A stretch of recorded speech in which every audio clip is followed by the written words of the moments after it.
मित्रों नमस्कार, मैं पंडित कमलाकांत द्विवेदी लखनऊ से उपस्थित हूँ एक नए विषय के साथ।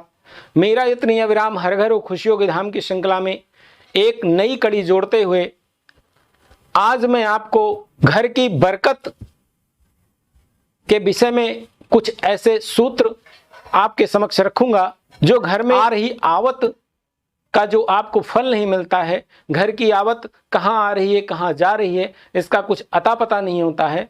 इसके अलावा घर की जो वर्तमान स्थिति है उसमें कोई सुधार नहीं होता है। उनके विषय में एक एक करके मैं आपको के समक्ष रखूंगा। ये जानकारी मैं आपके समक्ष रखूं इसके पहले मैं अभिनंदन वंदन और स्वागत करता हूं आप सभी दर्शकों का, क्योंकि आपके वजह से ही मेरा चैनल दिन दूनी रात चौगुनी बरकत कर रहा है।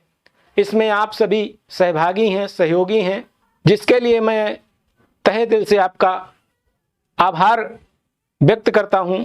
और नए जो भी दर्शक इस कार्यक्रम के माध्यम से जुड़ रहे हैं उनसे एक आग्रह है कि कृपया यदि कार्यक्रम देखने के बाद आपको ऐसा लगे कि ये जानकारी मेरे लिए महत्वपूर्ण है तो कृपया इस चैनल को सब्सक्राइब कर लें। किसी भी जिज्ञासा हेतु आप कमेंट्स का माध्यम चुन सकते हैं। आज मैं घर में बरकत के कुछ ऐसे सूत्र यदि आप अपने जीवन में अनुकरण कर आप अपने जीवन में सम्मिलित करते हैं तो विश्वास करिए कि आपके घर में जो भी आवत है वो सही स्थान पे लगेगी, वो सही हेतु काम करेगी और उसी आवत में आपके घर में उन्नति संतुष्टि के नए मार्ग आपको दिखेंगे।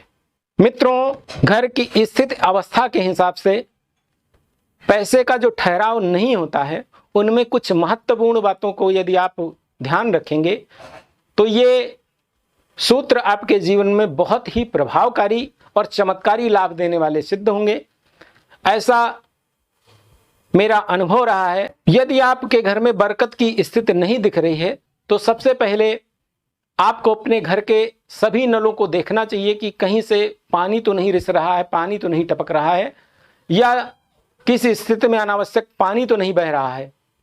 इस पे आपका जरूर ध्यान होना चाहिए। अनावश्यक पानी यदि कहीं बह रहा है, किन्हीं कारणों से आप दैनिक जो भी उपयोग कर रहे हैं उनमें अनावश्यक पानी ज़रूरत से ज़्यादा इस्तेमाल कर रहे हैं, उस पर भी यथासंभव आपको कंजूसी करनी चाहिए। यदि घर में चाय और दूध खौलाया जा रहा है तो आप ध्यान दें कि वो उबलने ना पाए, क्योंकि उबला दूध उबली चाय से धन की बरकत अवरुद्ध होती है और घर की जो भी आवत है उस पर बुरा प्रभाव पड़ता है। आप ये ध्यान दें कि चाय और दूध गैस पर उबलने ना पाए। तीसरी, सूर्यास्त के बाद आप इस चीज को सुनिश्चित करें कि घर में किसी भी तरह का कलह का वातावरण या किसी भी तरह का इस तरह की कहासुनी का माहौल ना बनाया जाए, क्योंकि संध्या काल के बाद माँ लक्ष्मी का आवागमन प्रत्येक घर में होता है और जहाँ पे कलहमय वातावरण, जहाँ पे चुगली चकारी का माहौल बना रहता है, ऐसे घरों में लक्ष्मी रूठ जाया करती। और जिन परिवारों में महिलाओं का अपमान, बेटियों का अपमान या घर के मुख्य दरवाजे के अगल बगल यदि बिखरे जूते चप्पल पड़े होते हैं वहां पे भी बरकत नहीं दिखती है। ये कुछ ऐसे अबूझ सूत्र हैं कि ये यदि आप अपने व्यवहारिक जीवन में इनको अपनाते हैं तो आपकी घर की आवत में वृद्धि होती है और जो पैसा घर के विकास के लिए खर्च हो रहा है उसकी समृद्धि भी आपको अनुभूत करती है और आप के घर में सुख समृद्धि और उन्नति का वास होता है। ये वास्तु के दिव्य सूत्र यदि आप अपने जीवन में अपनाते हैं तो आपको इसके बहुत ही लाभ प्राप्त होंगे। आप इसे करें।